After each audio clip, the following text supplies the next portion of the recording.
Letter 19 to the Honourable Daines Barrington, Selborne, February 14, 1774.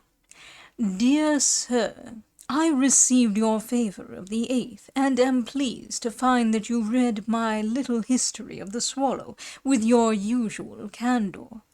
Nor was I less pleased to find that you made objections where you saw reason.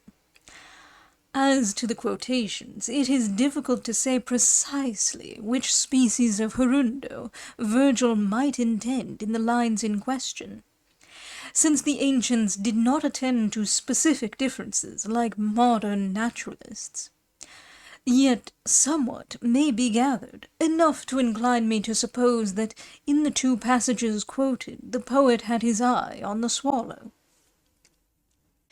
In the first place, the epithet garrula suits the swallow well, who is a great songster, but not the martin, which is rather a mute bird, and when it sings is so inward as scarce to be heard.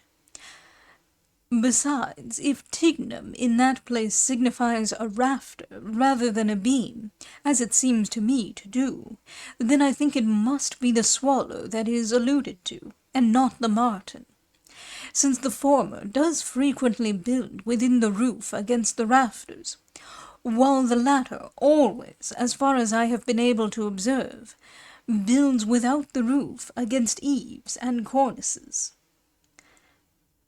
As to the simile, too much stress must not be laid on it. Yet the epithet nigra speaks plainly in favour of the swallow, whose back and wings are very black, while the rump of the martin is milk white, its back and wings blue, and all its under part white as snow. Nor can the clumsy motions, comparatively clumsy, of the martin well represent the sudden and artful evolutions and quick turns which Juturna gave to her brother's chariot, so as to elude the eager pursuit of the enraged Aeneas. The verb sonnet also seems to imply a bird that is somewhat loquacious.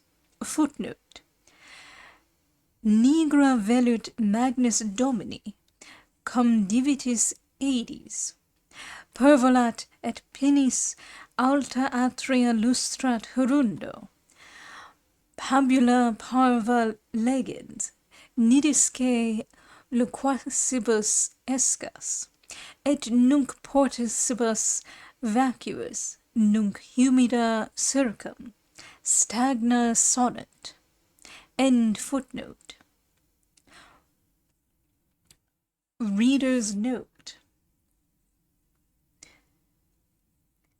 As when a dark swallow flies through the great house of some rich lord, winging her way through lofty halls, gathering tiny crumbs and scraps of food for her noisy young,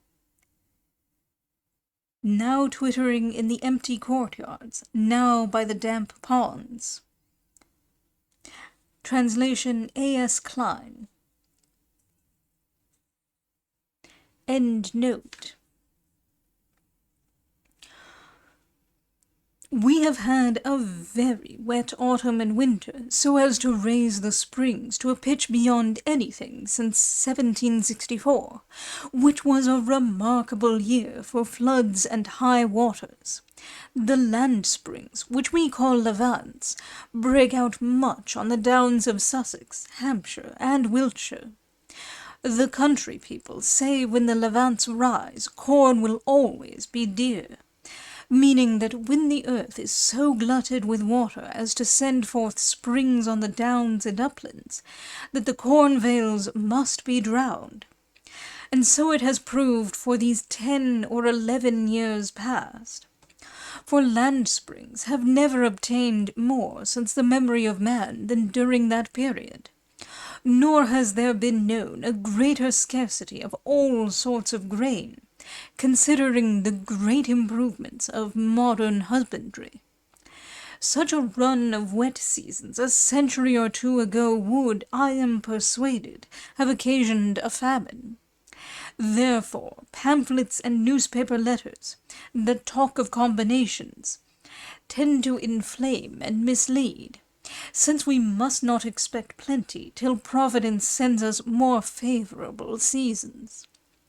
The wheat of last year, all round this district, and in the country of Rutland, and elsewhere, yields remarkably bad, and our wheat on the ground, by the continual late sudden vicissitudes from fierce frost to pouring rains, looks poorly, and the turnips rot very fast.